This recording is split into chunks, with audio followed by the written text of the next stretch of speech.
Hello friends, welcome to sheet Tamil channel. இன்றைக்கி நாம் பார்க்க போகிறது கல்யாண வீடுகளில் விருந்துக்கு பரிமாறப்படுற நல்ல ரிச்சான க்ரீமியான நல்ல டேஸ்டான ஜவ்வரிசி பால் பாயாசம் எப்படி பண்ணலாம் தான் இன்றைக்கி நம்ம பார்க்க போகிறோம். இந்த முறையில் செஞ்சு பார்த்தீங்கன்னா கல்யாண பால் பாயாசம் மாதிரியே அதே டேஸ்ட்டில் அட்டகாசமாக இருக்கும். முதல்ல ஒரு அரை கப் அளவுக்கு ஜவ்வரிசி எடுத்துக்கோங்க. கொஞ்சம் சின்னதாக இருக்கிற ஜவ்வரிசியாக பார்த்து எடுத்துக்கோங்க. இப்போ இந்த ஜவ்வரிசியை ஒரு தடவை நல்லா கழுவிட்டு தண்ணியை சுத்தமாக வடிகட்டி எடுத்து வச்சிடுங்க. இது அப்படியே இருக்கட்டும். அடுத்து ஒரு பேனில் 2 ஸ்பூன் நெய் சேர்த்துக்கோங்க. இந்த நெய் சூடானதும் கொஞ்சமாக முந்திரி பாதாமை நறுக்கி சேர்த்துக்கோங்க. பாதாம் முந்திரி உங்கள் விருப்பத்துக்கு ஏற்ற மாதிரி நீங்கள் கூட குறைய சேர்த்துக்கலாம். காஞ்ச திராட்சை பிடிக்குன்னா அதையும் சேர்த்து கூட நீங்கள் இதில் வறுத்து எடுத்துக்கலாம். இப்போ பார்த்தீங்கன்னா இது எல்லாமே சேர்ந்து லேசாக வறுபட்டு செவக்க ஆரம்பித்ததும் இப்போ நாம் இதை வெளியே எடுத்துடலாம். கழுவி வச்ச ஜவ்வரிசியை இந்த மாதிரி கையாலேயே லேசாக உதுத்து விட்டுக்கோங்க. இப்போ இந்த ஜவ்வரிசியை முந்திரி வறுத்த நெய்யில் சேர்த்துக்கலாம். இப்போ இந்த ஜவ்வரிசியை நெய்லேயே லேசாக வறுத்து விட்டுக்கோங்க. 1 நிமிஷத்துக்கு லேசாக ஜவ்வரிசி பொரிஞ்சு வர மாதிரி எல்லா பக்கமும் திருப்பி விட்டு வறுத்து விட்டுக்கலாம்.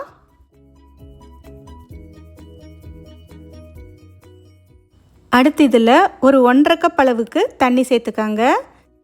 தண்ணி சேர்த்து ஒரு முறை நல்லா கலந்து விட்டுக்கோங்க. பெரிய கட்டிகள் இருக்கிற மாதிரி இருந்துச்சுன்னா லேசாக உடச்சி விட்டுக்கோங்க. அப்படியே இருந்தாலும் வெந்து வரும்போது தனித்தனியாக பிரிஞ்சு வந்துடும்.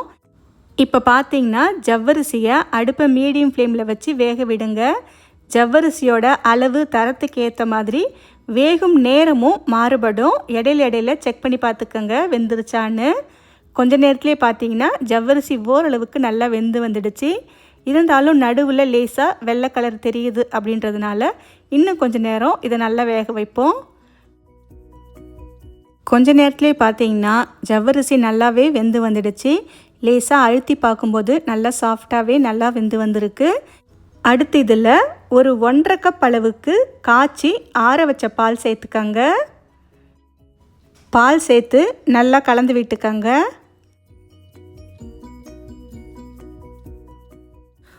ஒரு 10 ஊற வச்ச பாதாமை தோலை எடுத்துட்டு ஒரு மிக்ஸி ஜாரில் சேர்த்து கொஞ்சமாக பால் இல்லைன்னா தண்ணி சேர்த்து இந்த மாதிரி மைய அரைச்சி எடுத்துக்கோங்க.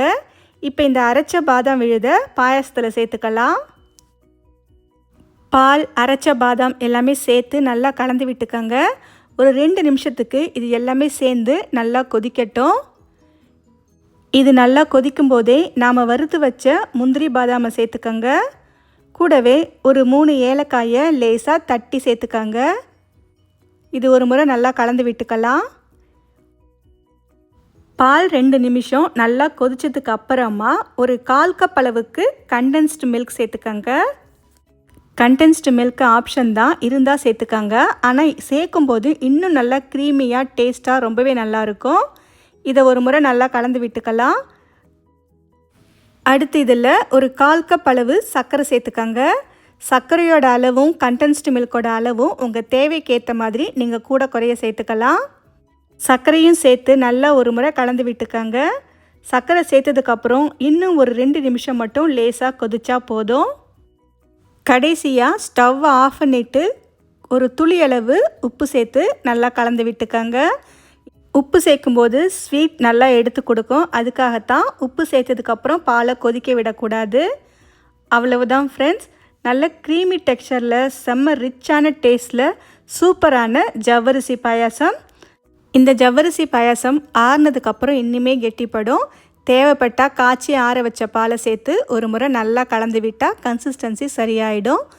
ஓகே ஃப்ரெண்ட்ஸ், இந்த ரெசிப்பியை உங்கள் வீட்டில் ஒரு முறை ட்ரை பண்ணி பார்த்துட்டு எப்படி இருக்குன்னு சொல்லுங்கள். இந்த ரெசிபி உங்களுக்கு பிடிச்சிருந்தா லைக் பண்ணுங்கள், ஷேர் பண்ணுங்கள். ஸ்ரீ தமிழ் சேனலுக்கு சப்ஸ்கிரைப் பண்ணுங்கள். தேங்க்ஸ் ஃபார் வாட்சிங்.